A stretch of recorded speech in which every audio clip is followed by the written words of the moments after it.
Hello everyone, happy Valentine's Day and welcome to the first segment of the Gentleman Backpacker Q&A. This is a new feature we'd like to incorporate into the website every couple of weeks. If you submit your reader questions, I can go through some of them and answer them as best I can. So I'd like to start off. First question this week I have from Yuli from Indonesia. She asks, when you travel, do you prefer traveling alone or with a few people, and why? Good question. Overall, I prefer to travel alone. Obviously, circumstances dictate, whether you're on a group trip or on your own. But I enjoy the freedom that traveling alone offers. I also think an underrated aspect of traveling alone is the time that you spend with yourself, getting to know yourself. Especially in changing circumstances and challenges that you may face, but also in the face of inspiration and beauty, the emotions that you feel. And I think that's significantly underrated. There's also the convenience aspect of being able to book things a little bit easier when you're solo.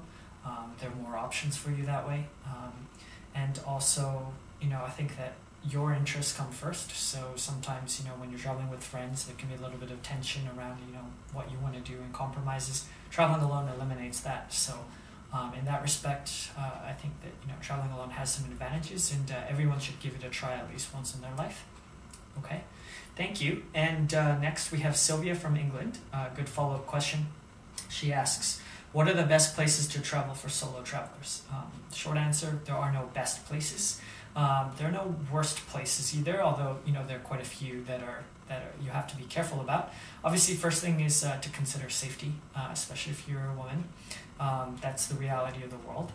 But just take the necessary precautions, do your research, find out what the potential pitfalls are of the places that you visit, and you should be fine. Maybe it requires you to stay on more common routes. For example, if you're on a common backpacking trail or something like that, you're going to be fine. Maybe there are other things to take into account as well. Definitely don't drink too much when you're on your own, at least unless you're in a very safe location, and let someone know where you're going to be.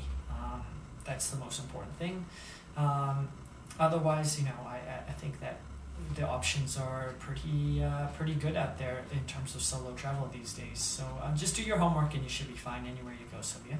So thank you for that. Next, Lorena from Uruguay asks, which place would you recommend for a person that travels for the first time? I don't know if you meant a specific country, Lorena, but I would say that do what inspires you. So, if you always wanted to see a certain artwork in a museum in Europe or something, or if you wanted to go on safari, keep that in mind. Absolutely try and tick those boxes as much as you can and inspire yourself. But when you're first starting, it might be easier if you pick a place nearby, like a neighboring country or something like that, where you can get your feet wet in terms of travel first. But as soon as you're able to, I would recommend that you push your boundaries a little bit. Let's see. Next, we have Eddie from Hong Kong. With the weakening the yen, Japan has become a lot more affordable for people from around the world. Can you recommend some of the key cities to visit and the best way to travel? Yes, the yen's now at 119 to the dollar. Recently, as a few years ago, it was 75. So it's significantly cheaper. That said, Japan is expensive, obviously. One of the things I would say is take advantage of the certain packages that are available. One is the Welcome Japan airfare.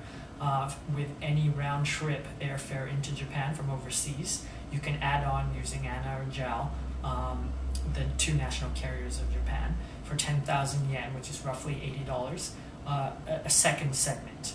So you can fly into Osaka, for example, from Hong Kong, and you can add on a return flight up to Hokkaido, for example, or down to Okinawa. Maybe you want to go check out some beaches for 10,000 yen, and that's a great deal. It's one of the best in Japan for sure. There's also the Japan Rail Pass. There's 7-day, 14-day, 21-day rail passes. 7-day begins at like 30,000 yen, and you have sort of unlimited rail access. The one thing I'd say with that is keep in mind that like a Tokyo to Kyoto round trip bullet train is going to cost you about 20,000 yen. So if you're only going to do one little trip like that and mostly have little side trips around Tokyo, for example, it may not be worth it. Do your research first, and if you're going to take more than, if you're going to go to Kyoto, for example, and then on to Hiroshima, it's absolutely worth it. So keep that in mind. As far as key cities to visit, obviously Tokyo. But if you have like a week, I would say at least if you can get a couple of days in Kyoto. That's one of the ancient capitals of Japan, very beautiful, known for its gardens and temples, etc. It's great. If you have a little bit more time, and this is not your first time visiting Japan, then there are obviously many more places you can go to. I'm going to be there actually this spring. I'll take you around. I used to live in Japan for 20 years actually in total.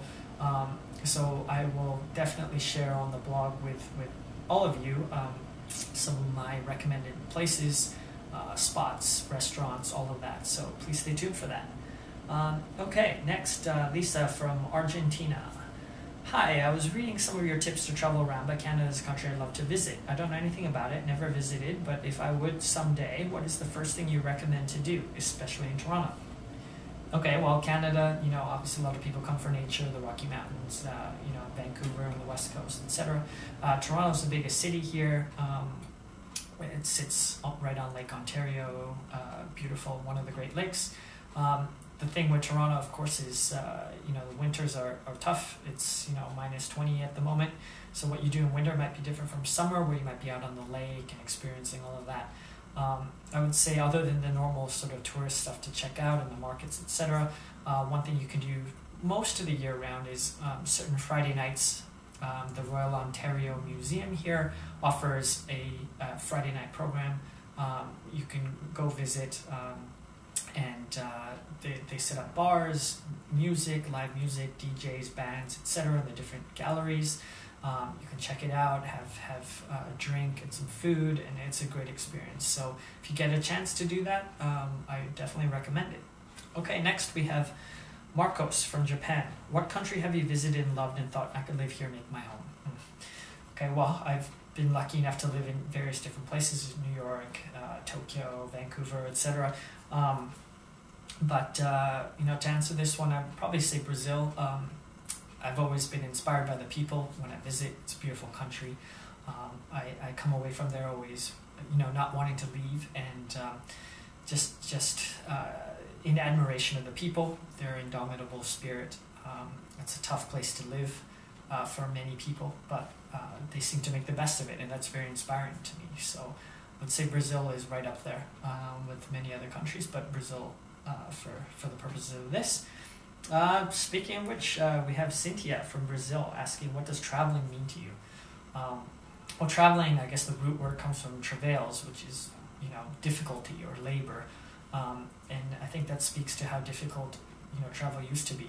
Think about the Middle Ages and, trying to sail around the world, the European explorers and such, and dying on ships, and, traveling around in the medieval Europe as well, and it wasn't fun. We're lucky. We live in an era when, traveling's never been easier, never more accessible to people. And, I try and think about that as I do travel, just how lucky I am. So I try to always sort of push the envelope, experience new things, whether it's swimming with sea lions and turtles and iguanas in the Galapagos, or going to the opera in Vienna, or whatever it may be, but to keep trying new things and experiencing new things. That's the beauty of travel to me, and that's gives me all the meaning that I need. So that's it for this week. In terms of things going on around the world, obviously Valentine's Day, but it's also Carnival Week in Brazil. I went a couple of years ago to Salvador in northern Brazil for Carnival. It was a great time. Do have a blog post about that and recommendations and such, basically a survival guide on the website, so please check that out if you're interested in that. And otherwise, please submit your questions. We're on www.thegentlemanbackpacker.com, and any questions that you have, you can post there in the comments section, or email us gentlemanbackpacker@gmail.com. gmail.com, or Twitter, gmanbackpacker. That's it. Any questions that you have there, let us know, and try and answer that in the next segment. So thanks again, everyone, for all your questions, and have a great week.